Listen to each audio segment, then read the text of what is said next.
O tema dos direitos da personalidade, como o desembargador Maldonado já adiantou, não é um tema clássico dentro dos direitos do consumidor, né? É um tema que transcende um pouco os direitos do consumidor, mas que tem uma ligação muito direta com a tutela do consumidor, porque não é raro que o consumidor seja afetado justamente nos seus direitos da personalidade por uma prática comercial, por uma estratégia de mercado, por algum tipo de subterfúgio utilizado pelo fornecedor de produto ou de serviço, né?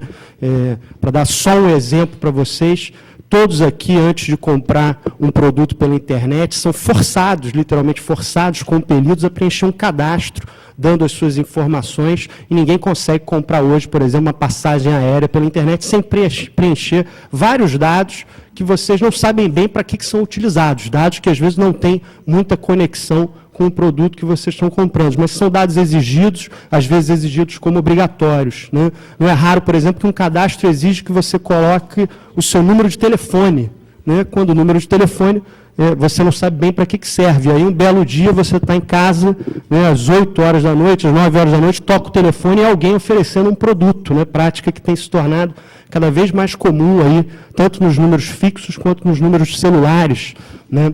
Os SMS com propagandas de produtos, né? Tudo isso, todos esses dados são coletados de uma maneira quase automática quando a gente vai adquirir um produto pela internet ou de alguma outra maneira. Então, são práticas, são estratégias, são mecanismos de consumo que acabam afetando o consumidor em direitos que são muito íntimos, a privacidade, algumas vezes a imagem, e até a gente vai ver casos em que o consumidor é afetado, a vítima é afetada, independente de ser consumidor, ou de ser um consumidor por equiparação, ou de mesmo não integrar uma relação de consumo, mas que é afetado até na sua integridade física, né? Então, os direitos da personalidade são um tema que trata um pouco de tudo isso, né? A Constituição brasileira, em torno dos direitos da personalidade, ficou um pouco adormecida, porque o Código Civil de 1916 não tratava desse tema, né? O Código Civil de 16 não tratava dos direitos da personalidade. Foi com a Constituição de 1988, que consagrou a dignidade da pessoa humana lá entre os fundamentos da República, que esse tema voltou à tona, né? A dignidade da pessoa humana, como vocês sabem, é hoje defendida pela doutrina como um dos princípios fundamentais do nosso ordenamento jurídico, há mesmo quem diga que é o princípio mais importante do ordenamento jurídico. Mas falar de dignidade humana sem especificar exatamente qual é o atributo da pessoa que está sendo violado, é quase sempre falar muito pouco, né? A dignidade humana corre hoje o risco contrário, que é de uma superutilização, uma banalização.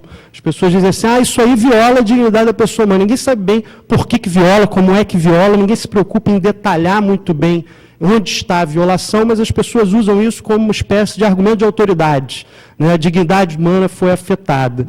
Então, falar só em dignidade humana é muito pouco. Eu, no livro, cito, vou até pegar aqui, ver se...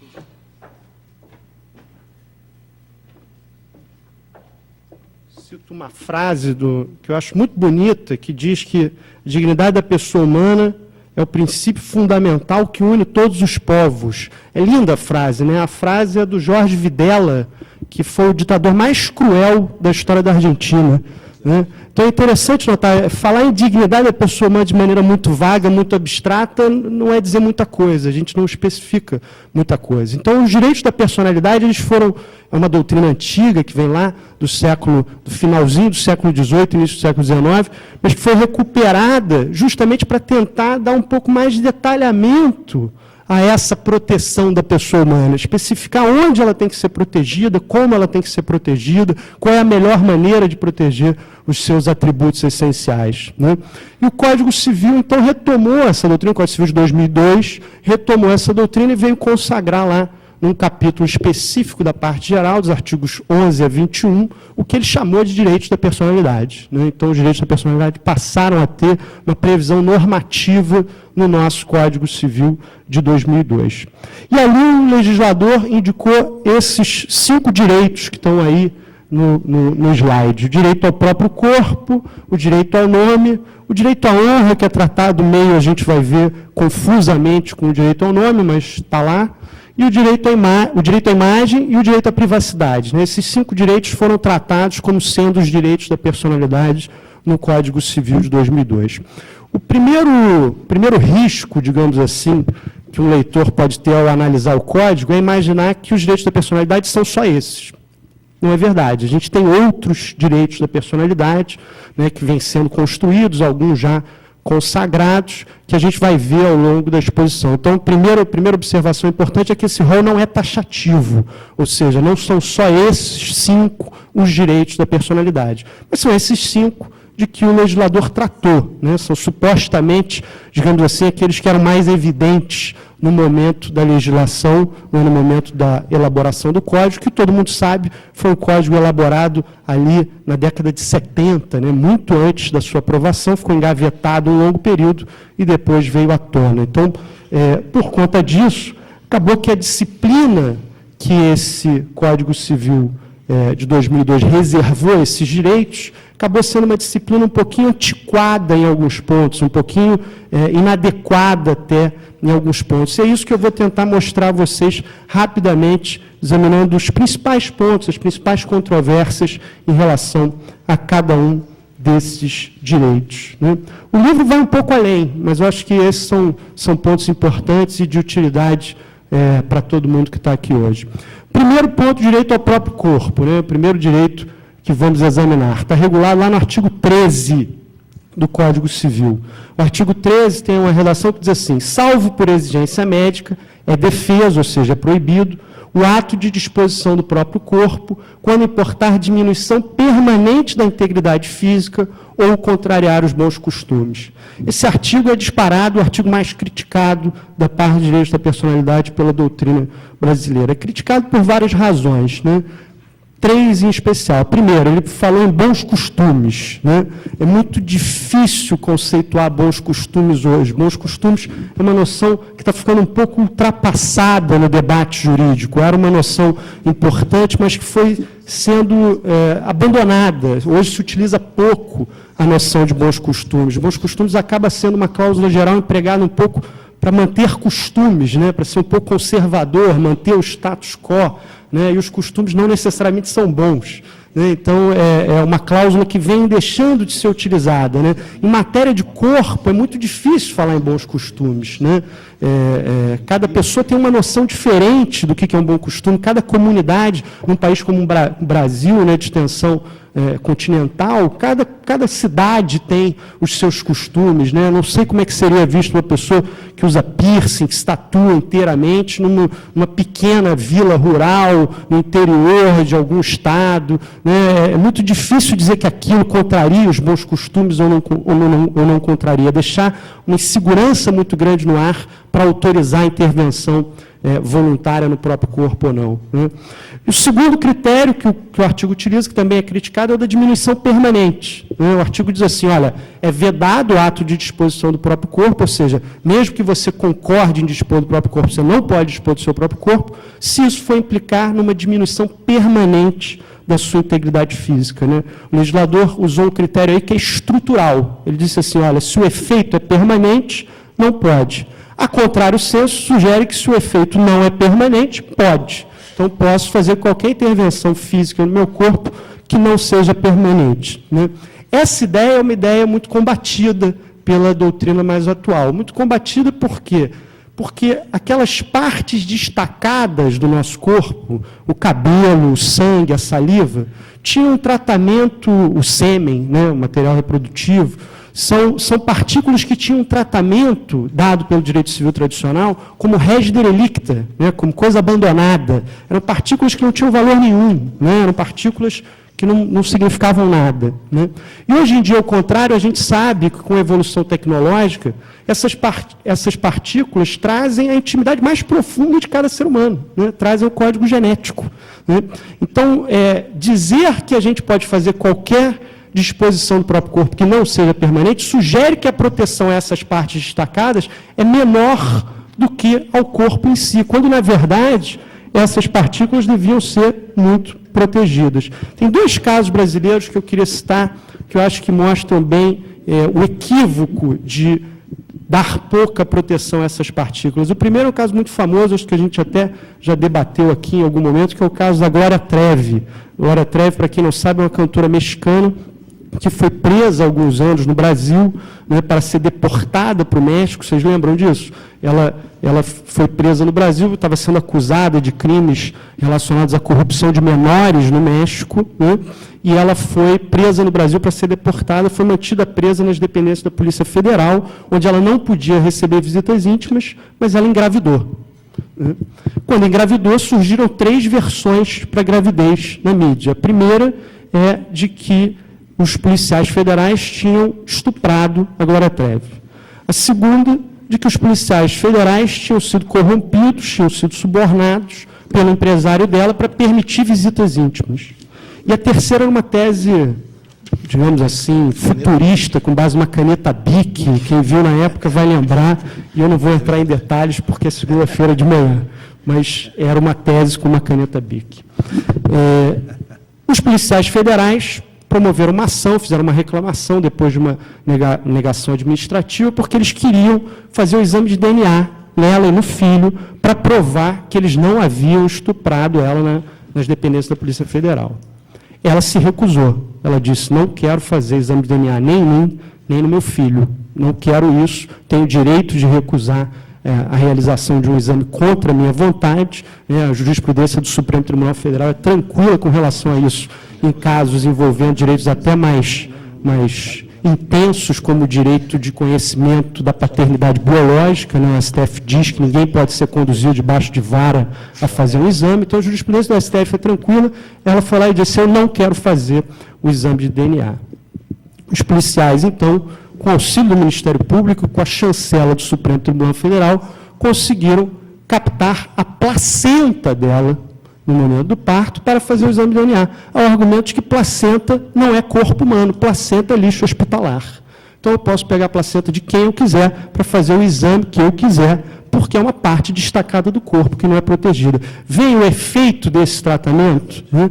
Um outro caso Pedrinho, talvez vocês lembrem também, o rapaz, o menino que foi sequestrado, entre aspas, na maternidade, né? Foi levado por uma mãe que não era mãe biológica na maternidade, foi criado por ela, a mãe chamava-se Vilma. Não sei se vocês lembram, esse caso frequentou os jornais do Brasil inteiro. Obrigado, desembargador.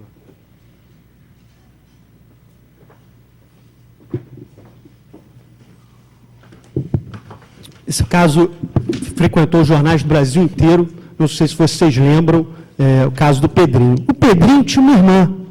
Quero registrar a presença da desembargadora Leila Mariano aqui no nosso auditório também. O Pedrinho tinha uma irmã, que era a Roberta. Né? E a Roberta tinha o mesmo problema que o Pedrinho, ou seja, tinha sido criado por uma mãe que eles amavam, como se fosse mãe verdadeira, mas tinha uma mãe biológica lutando para reconhecer, né, a maternidade daqueles filhos. Né?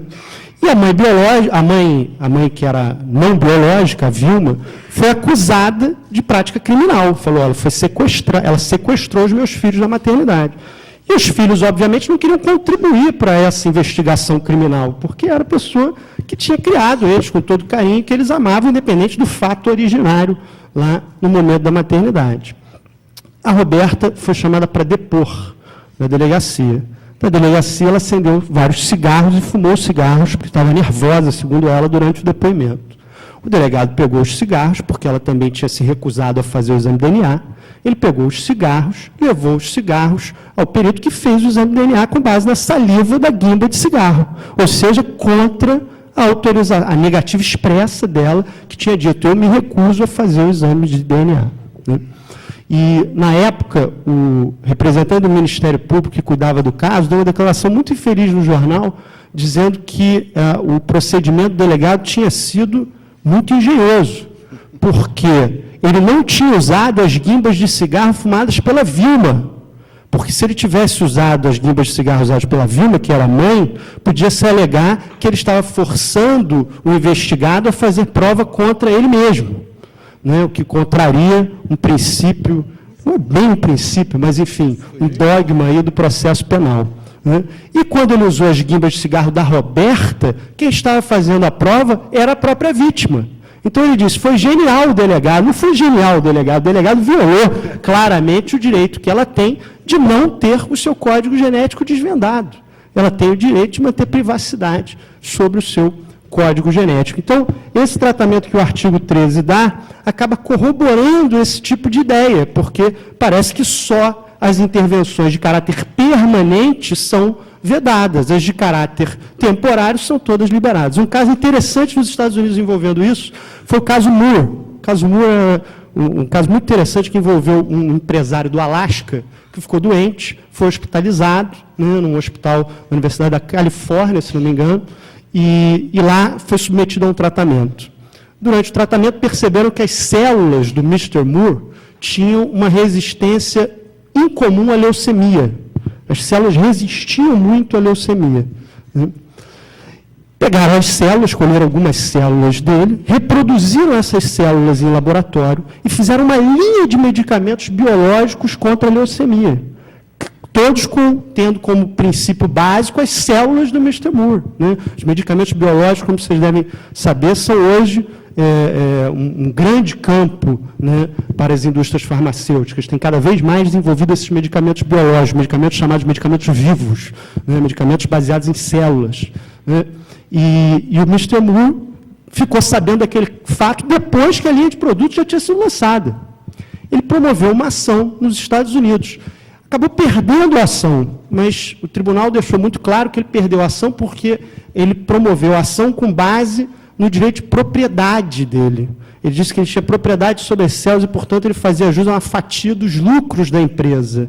E essa concepção proprietária acabou não sendo adotada pelo tribunal. Se ele tivesse promovido a ação com base, talvez, na violação da sua intimidade, talvez tivesse ganho. O tribunal deixa isso subentendido, mas ele perdeu essa ação. Mas é um caso que mostra bem o risco que nós temos hoje diante dessas pequenas partículas, né? Partículas que antes a gente tratava como partículas abandonadas, coisa de ninguém, todo mundo pode pegar e pode fazer o que quiser, e hoje a gente tem problemas seríssimos envolvendo isso.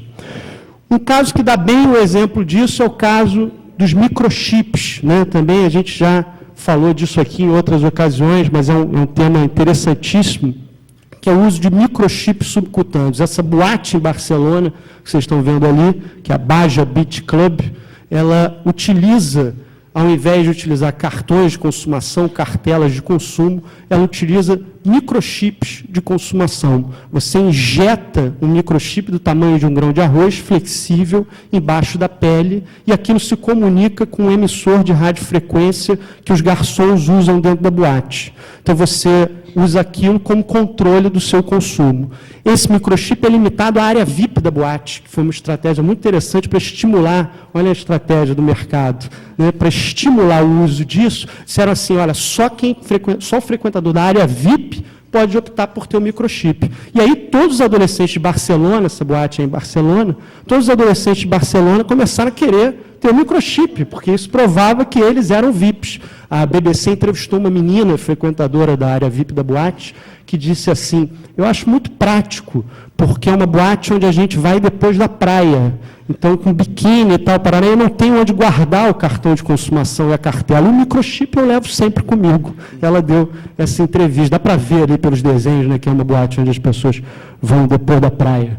Mas o fato é que o uso do microchip acabou ali se tornando uma prática, né?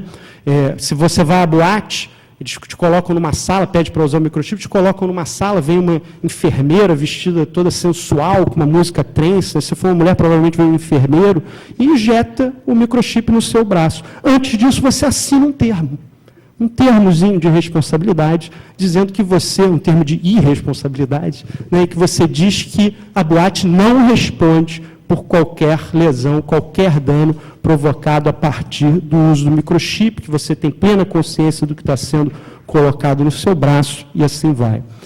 A fabricante desse microchip chama-se Verichip Corporation, uma empresa dos Estados Unidos, que fabrica esse microchip para as mais diversas utilidades. Por exemplo, alguns hospitais europeus usam esse microchip para monitoramento de funções vitais do paciente, né? Então, hospitais de Roma, por exemplo, usam esse microchip para acompanhar a evolução do estado de saúde dos pacientes. Esse é um uso que tem sido admitido no mundo todo. Mas tem outros usos. Por exemplo, existe um microchip para controle de ponto do empregado, né, em que eles anunciam, se você digitar Verichip com I tá? VeriChip com I, no Google, você encontra o site da empresa em que eles anunciam um microchip assim. Você perdeu o dia de trabalho, perdeu a remuneração pelo dia de trabalho porque deixou o seu cartão de ponto em casa? Não perca mais, não acontece mais isso com você. Chip-se. Get shipped, né, eles dizem. Né? Chip-se, porque aí você vai ter o controle total. Isso, obviamente, é um microchip utilizado no interesse do empregador, não do empregado. Então, é uma prática que não pode ser admitida. Né? Tem outras que são zonas mais cinzentas, né, Luísa? Tem um que eles vendem que é para monitoramento de crianças. Né? E eu discutindo isso com... Eu dei aula no semestre passado, direito da personalidade no mestrado da UERJ, discutindo isso com os alunos. As alunas que são mães disseram, não, claro que é possível, tem que ter. Eu dizia, não, mas não é uma interferência muito grande. As mães diziam, é porque você nunca levou o filho à praia e ficou apavorado de que ele ia desaparecer. Então, o site anuncia, tem medo de perder o seu filho? Chipe o menino. Tem um localizador por GPS, você encontra a criança onde quer que ela esteja. Né? A gente brinca que estão testando isso para maridos, mulheres, namorados, para ver se a gente cria um sistema de controle, né?